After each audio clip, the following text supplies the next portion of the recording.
여러분, 얼마 전에 상하이 증시에 상장한 중국 회사. 주식 하나가 상장 첫날에 400% 넘게 폭등한 사건 혹시 보셨나요? 회사 이름은 창신메모리, 영어로는 CXMT. 중국에서 D램을 만드는 반도체 회사입니다. 돈목가 대비 첫 거래일 종가가 몇 배로 뛰었어요. 시장이 열광했다는 뜻이죠. 그런데 이 회사가 이렇게까지 빠르게 클 수 있었던 배경에 우리나라 검찰이 아주 불편한 진실 하나를 붙여놨습니다. 이 회사의 핵심 기술 중 상당 부분이 삼성전자가 5년 동안 1조 6천억 원을 쏟아부어 세계 최초로 개발한 기술이라는 거예요. 그것도 정상적으로 사간 게 아니라 유출된 겁니다. 오늘은 최근 몇 년 사이 잇따라 터진 삼성전자와 SK하이닉스의 중국행 기술 유출 사건들을 정리하고 이게 단순히 나쁜 놈 잡았다로 끝날 이야기가 아니라 왜 우리 통장이랑도 연결되는 이야기인지까지 짚어보겠습니다. 먼저 비교적 최근에 2심 판결까지 난 사건부터 볼게요.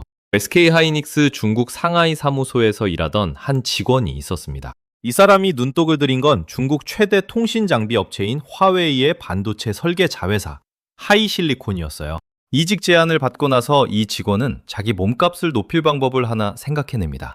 회사 기밀 자료를 자기 이력서에 녹여놓는 거였죠.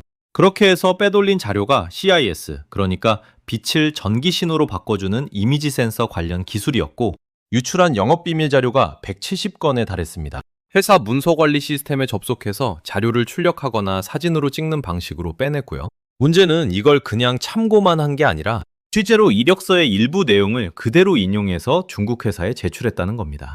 저 이런 것도 할 줄 압니다를 증명하려고 회사 기밀을 스펙으로 써먹은 셈이죠. 1심 재판부는 이걸 중하게 봤습니다. 산업기술보호법 위반, 부정경쟁방지법 위반, 업무상 배임까지 적용해서 징역 1년 6개월, 실형을 선고했고요. 그리고 올해 8월 항소심에서도 똑같이 징역 1년 6개월, 실형이 유지됐습니다. 항소심 재판부가 남긴 말이 인상적인데요. 취지를 요약하면 이 영업비밀은 회사가 오랜 기간 상당한 자원을 투입해서 얻어낸 성과이고, 이런 침해를 가볍게 처벌하면 기업의 기술 개발 의지 자체가 꺾일 수 있다는 겁니다. 해외 경쟁사가 이직시켜줄게 라는 말 한마디로 국내 기업이 수십 년 쌓은 기술을 손쉽게 가져가는 걸 법이 방치해서는 안 된다는 문제의식이었어요. 다만 감형 요소도 있었습니다. 이 직원이 SK하이닉스에 1,000만 원을 공탁했고 유출된 자료 대부분이 회수됐다는 점이 유리하게 작용했습니다. 여기까지만 보면 그래도 처벌받았네 싶으실 텐데요. 문제는 이게 반도체 업계에서 벌어지는 기술 유출 사건들 중에서는 규모로 치면 사실 작은 축에 속한다는 겁니다. 이제 진짜 큰 건으로 넘어가 볼게요. 작년 말 서울중앙지검이 배대적인 수사 결과를 발표했습니다. 전직 삼성전자 임직원을 포함한 10명이 재판에 넘겨졌는데 이 중 5명은 구속 기소, 나머지 5명은 불구속 기소였습니다. 이들이 넘긴 기술은 삼성전자가 세계 최초로 개발한 10나노미터급 D램 공정 기술이었습니다. 삼성전자가 이 기술 하나를 개발하는데 5년에 걸쳐 투자한 돈이 1조 6천억 원이에요. 웬만한 중견기업 연매출을 훌쩍 넘는 돈을 기술 하나에 쏟아부은 겁니다. 이 기술이 넘어간 곳이 앞서 말씀드린 그 회사, 중국의 창신메모리 CXMT입니다. 중국 지방정부가 2조 6천억 원을 투자해서 만든 중국 최초이자 유일의 D램 전문 반도체 회사예요.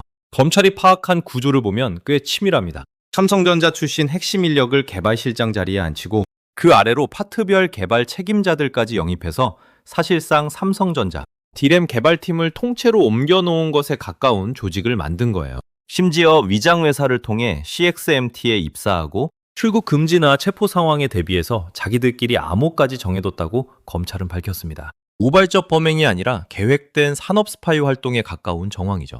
유출 방식도 다양했습니다. 어떤 연구원은 수백 단계에 달하는 공정 정보를 손으로 직접 적어서 빼냈고요. 이렇게 확보한 정보를 검증하고 다듬는 과정을 거쳐서 CXMT는 2023년에 중국 업체로는 최초로 10나노급 D램 양산에 성공합니다. 그리고 그 결과가 바로 앞에서 말씀드린 상장 첫날 주가 폭등이었던 거죠. 자, 그럼 이 사건으로 우리나라가 입은 피해는 얼마나 될까요? 검찰이 삼성전자 매출 감소분을 기준으로 추산한 국내 피해액이 2024년 기준으로 약 5조 원입니다. 그리고 검찰은 앞으로 국가 경제 전체에 미칠 영향까지 감안하면 피해 규모가 수십조 원에 이를 수 있다고 봤습니다. 숫자로 감이 잘 안 오시면 이렇게 생각해 보세요. 삼성전자가 5년 걸려서 1조 6천억을 들여 만든 기술 하나가 몇 명의 이직과 자료, 유출로 몇 년 만에 복제됐고 그 여파로 발생할 피해가 원래 투자금의 30배가 넘는 수십조 원 단위로 불어난다는 겁니다. 이게 다가 아닙니다. 절도 사건으로 삼성전자 반도체 공장 자체를 통째로 복제해서 중국에 건설하려던 전직 임원이 구속된 사건도 있었어요. 이 경우 유출된 자료는 공장 설계도, 공정 배치도 같은 것들이었는데 삼성전자가 30년 넘게 시행착오와 연구개발을 거쳐 얻어낸 노하우였습니다. 이 사건 하나만으로도 삼성전자 손해액이 최소 3천억 원으로 추산됐고요. 단순히 기술 하나가 아니라 공장을 통째로 베끼려는 시도였다는 점에서 수사기관도 이례적으로 심각한 사건으로 다뤘습니다. 여기서 질문 하나 드려볼게요. 피해가 조 단위, 심지어 수십조 원 단위인 사건인데 정작 개인이 받는 처벌은 얼마나 될까요?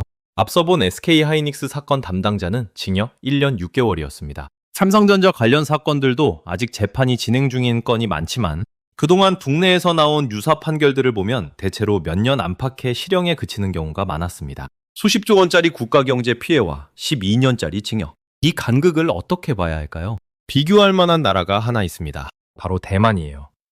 대만도 우리처럼 반도체 산업이 국가경제의 핵심이고 중국의 기술 빼가기 표적이 되는 나라입니다.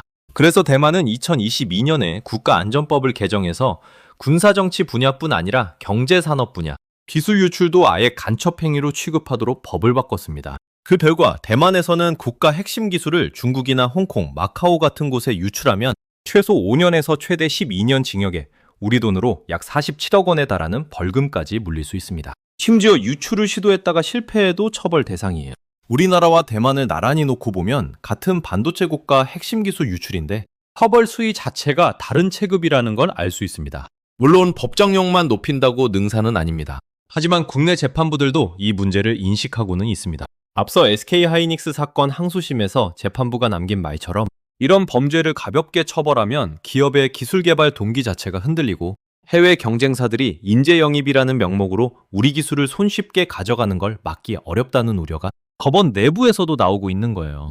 기술 하나를 지키기 위해 기업이 수년간 수조 원을 쏟아붓는데 그 기술을 빼가는 대가는 몇 년의 징역과 약간의 벌금이라면 냉정하게 계산했을 때 그래도 남는 장사라고 판단하는 사람이 계속 나올 수밖에 없는 구조입니다. 자, 여기까지는 큰일이 있었다더라 정도의 뉴스일 수 있습니다. 그런데 이걸 왜 이 채널에서 다루냐? 이게 왜 여러분 지갑과 상관 있는 이야기냐? 이 부분을 짚어볼게요. 첫째, 반도체는 우리나라 수출의 핵심 축입니다. 삼성전자와 SK하이닉스의 D램, 낸드 플래시 경쟁력이 흔들리면 이 두 회사의 실적만 흔들리는 게 아니라 우리나라 전체 수출과 무역 수지에 영향을 줍니다. 무역 수지가 흔들리면 원화 가치, 즉 환율에도 영향을 주고요. 환율은 우리가 수입하는 물건 가격, 결국 물가로 이어집니다. 둘째, 삼성전자와 SK하이닉스는 우리나라 주식시장에서 시가총액 비중이 압도적으로 큰 종목입니다. 직접 이 두 종목을 갖고 계신 분들도 있겠지만 그렇지 않은 분들도 사실 이 회사들과 무관하지 않아요. 국민연금이 이 두 회사 주식을 대량으로 보유하고 있거든요. 국민연금 수익률은 결국 미래에 여러분이 받을 연금과 직결됩니다. 중국 경쟁사다 우리 기술을 빼가서 시장 점유율을 잠식하면 장기적으로 이 두 회사의 성장성에 대한 시장의 평가가 낮아질 수 있고 그건 곧 국민연금이 들고 있는 자산 가치에도 영향을 줄 수 있는 문제입니다. 셋째, 조금 더 넓게 보면 이건 대한민국이라는 국가의 기술 패권 문제이기도 합니다. 반도체는 지금 전 세계가 안보 자산처럼 다루는 산업이에요. 미국이 중국의 반도체 장비 수출을 통제하고 박국이 반도체 공장 유치에 세제 혜택을 쏟아붓는 이유가 다 여기 있습니다. 우리가 힘들게 쌓은 기술 격차가 이런 식으로 빠르게 좁혀지면 장기적으로 한국이 글로벌 반도체 시장에서 갖고 있는 협상력 자체가 약해질 수 있습니다. 그리고 그 협상력은 결국 국가 경제 전체의 체력, 즉 우리 모두의 일자리와 소득으로 돌아오는 문제고요. 정리하면 기술 유출 사건 하나하나는 개별 사건처럼 보이지만 쌓이면 수출, 환율, 연금 수익률, 국가 경쟁력까지 이어지는 문제라는 겁니다. 그래서 이런 뉴스는 먼 나라 얘기 혹은 회사 내부 문제가 아니라 우리 통장과 은근히 가까이 붙어 있는 이야기예요. 마무리하면서 실질적으로 우리가 뭘 체크하면 좋을지 짚어드릴게요. 먼저 삼성전자나 SK하이닉스 주식이나 관련 펀드를 갖고 계신 분들이라면 이런 기술 유출 관련 수사 재판 뉴스가 나올 때마다 단순 해프닝으로 넘기지 마시고 해당 기업의 기술 격차와 관련된 이슈로 체크해 두시는 게 좋습니다. 특히 CXMT 같은 중국 경쟁사의 실적 발표나 양산 소식이 나올 때 그게 국내 기업의 점유율에 어떤 영향을 주는지 함께 보시는 습관을 들이시면 좋아요. 그리고 국가 차원에서는 앞으로 국내 기술 유출 관련 처벌 수위를 강화하는 법, 개정 움직임이 있는지도 지켜볼 만한 포인트입니다. 대만처럼 처벌 수위를 올리는 방향으로 법이 바뀐다면 이건 장기적으로 국내 반도체 기업들의 기술 경쟁력을 지키는데 중요한 변수가 될 수 있습니다. 결국 이 사건이 우리에게 주는 메시지는 하나입니다. 기술 하나를 지키는 것도 그 기술이 흔들렸을 때 벌어지는 파장도 생각보다 훨씬 우리 삶 가까이에 있다는 것. 오늘 영상은 여기까지입니다. 시청해주셔서 감사합니다. 좋아요, 구독 부탁드립니다.